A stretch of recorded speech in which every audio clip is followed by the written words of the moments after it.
Azimio. We must give you a salute.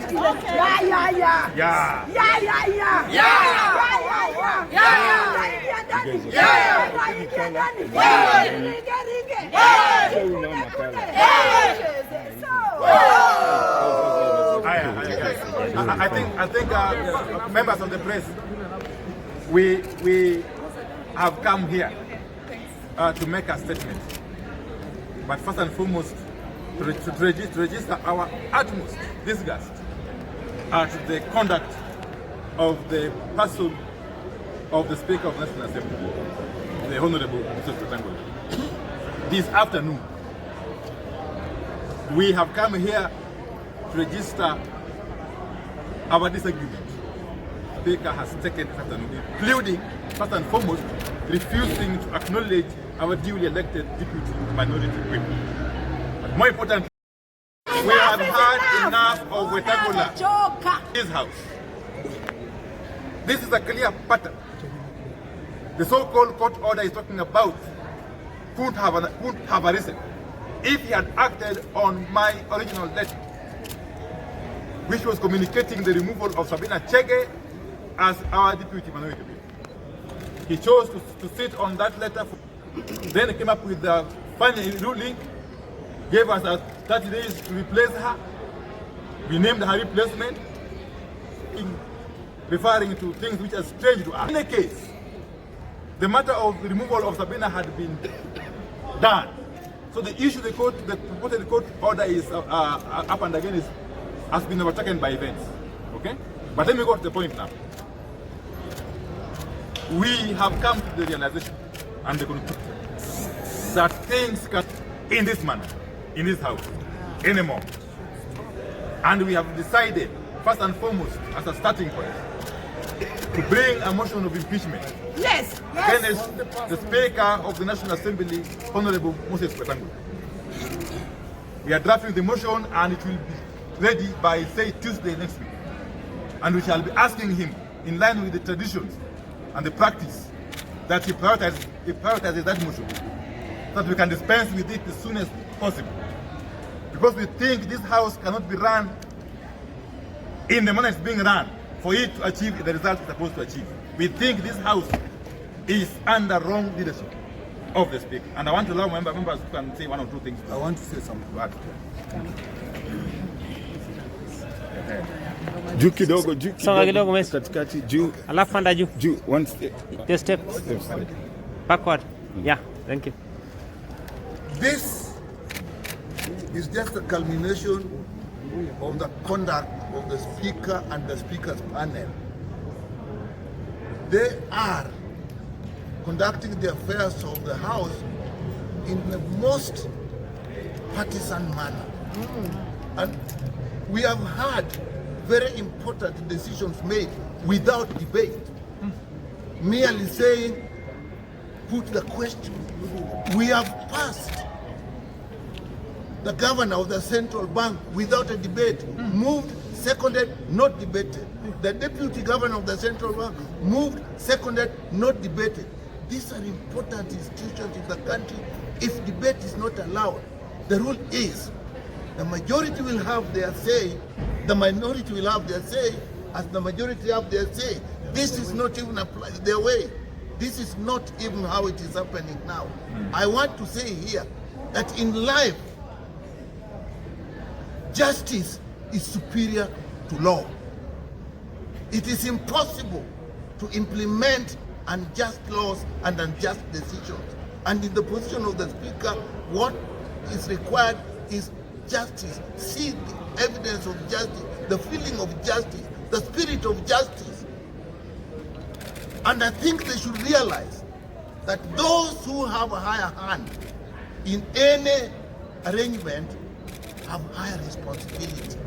The fact that there is supermajority by members who have been bought does not mean that the House ceases to discuss things. Committees bring their decisions to the House. Then the House makes the decision. That is when it is the Parliament of Kenya. Not where we just say, put the question and issues are not discussed. I am discussed.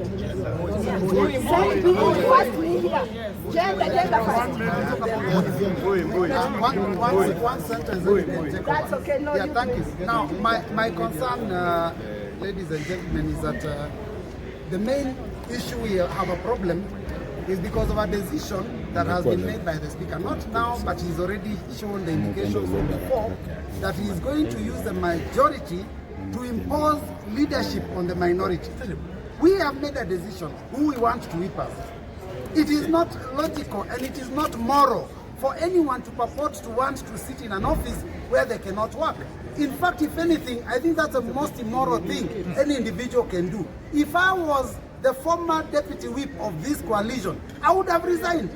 Why would you want to continue earning a stipend and getting benefits of an office that you will never occupy anyway?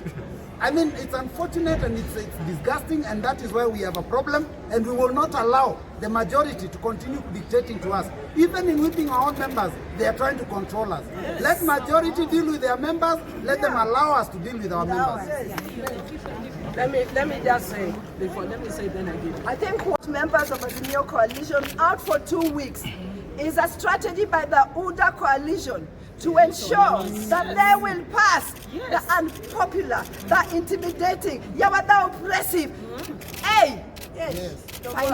finance bill. That is what they are doing. So that within 2 weeks, they will have passed it with very few members from Azimio coalition in the House. But we want to tell them, Chonjo. Let me just say, I think the Speaker needs to understand that the KK peed on us, we let them. They shitted on us, we let them. Now they are raring on us, they think we allow them. Hell no, it will not happen. Yeah, and also we will not be bamboozled by the things that have happened today. Actually, it is so partisan, and we expect our Speaker not to take any sides, derailing or taking time or wasting time. I think they want this Sabina Chege thing to cause some of us. Okay, they've chased us, but we still know that Kenyans out there are awake. There will not be shakaholad. Kenyans, wake up. It is the finance bill they are targeting. To do it, to make it pass without any opposition. Why are they in a hurry? There is a third party that we know is pushing for it to go through for the few 10% of Kenyan population to benefit, while every other Kenyan starves. Shindwe na hiyo maombi yenu fake.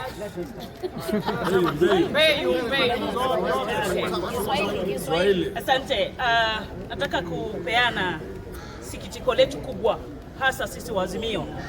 Mchana wa leo ndani ya bunge ilianza na mambo ya Sabina Chege. Tunaona ni vipi serikali na hasa Speaker anataka kutulazimishia Sabina Chege upande wa Azimio. Sabina Chege ametuchukulia nafasi mbili bila kuzifanyia kazi. Amepewa nomination na Azimio, amepewa deputy whip na Azimio. Kazi gani amefanya kwa upande wa Azimio ndio aweze kutulazimisha? Wameenda kumpa uchea huko wa Jubilee. Kwa nini Sabina Chege awe huko Kenya Kwanza na lazima awe Azimio? Kwa nini apewe allowances zote za deputy whip? Hakuna kazi anafanya, haja whip member wa Azimio hata siku moja. Miezi 7 imepita.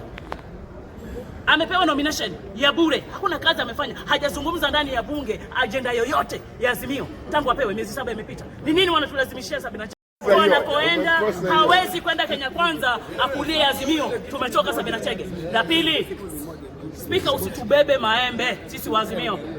Umetoa saizi wabunge 7 kupunguza namba zetu kwa sababu ya finance bill. Hii tunakuangalia Speaker. Mimi Mbenyu Mwanyanje kutoka Kilifi, Shakahola, unanijua. Hutatupunguzia namba uje mpitishe. Kwa wao tayari ni wengi. Watapitisha, lakini tuwasema kuna vipengee hatuna haja navyo ndani ya finance bill. Na hasa hii bajeti ya State House, bajeti ya ofisi ya rais, bajeti ya ofisi ya makamo wa rais, bajeti ya msalia. Ni ya nini bajeti kubwa? Mabilioni. Kama ingekuwa ni mabilioni State House kwa sababu rais alikuwa Uhuru, tungeelewa. Hawa wanakunywa maji na chai. Mabilioni ni ya nini ndani ya State House? Tunaelewa wale wanaweza kuspend pesa kama hizo. Leo ni ya nini? Wanafunga mara moja kwa wiki. Mabilioni wamejiwekea State House ni ya nini? Watu wanakufa njaa Kenya nzima. Watoe mabilioni wameweka State House, maana kwa wanafunga mara moja. Hauhitaji hiyo pesa yote. Pesa ofisi ya rais. Ni pesa ya nini mabilioni yote? Ni kazi gani anafanya huko ndani ya State House yale yeye? Nitaweza kufanya hesabu sasa. Kwa dakika moja anatumia pesa ngapi? Na ni za nini? Hizi pesa zipunguzwe. Bilioni 4, bilioni 6 State House ni za nini? Watoe hizi pesa, watumie bilioni 1. Bilioni 5 zinunue chakula wapewe wa Kenya, wasitubebe ufala. All I want to say, I'm very proud of my family members here for what they've achieved today. It is absolutely wrong to say you want an office of the opposition, you want to change the law to strengthen the opposition, you want to respect the rule of law, and then you want to weaken the opposition when it comes to a very important office of whipping members. Sabina Chege does not now want to work effectively with Azimio. There is no way she can whip Azimio for anything. The honorable thing to do would be to resign and to move to the other side. The fact that she refused today has actually been a very bad thing because we had so many important issues to discuss today. One of them, of course, being the fertilizers that were found in a warehouse that should have been in the farms, but are actually being put in a warehouse and stolen and repackaged. So what we want to say is the Speaker, kindly, we want a strong opposition and we cannot be whipped by the government. So the government should do what they have to do with honor. Getting a court order and coming to stop us acting on what you said you had already done, that you know your report is already done, you're ready, but then you're giving with one hand and taking with two. That is not right. So I really want to appeal to Sabina Chege to kindly resign from that office and go and sit on the side of government because you are no longer part of the opposition. That's the honorable thing to do.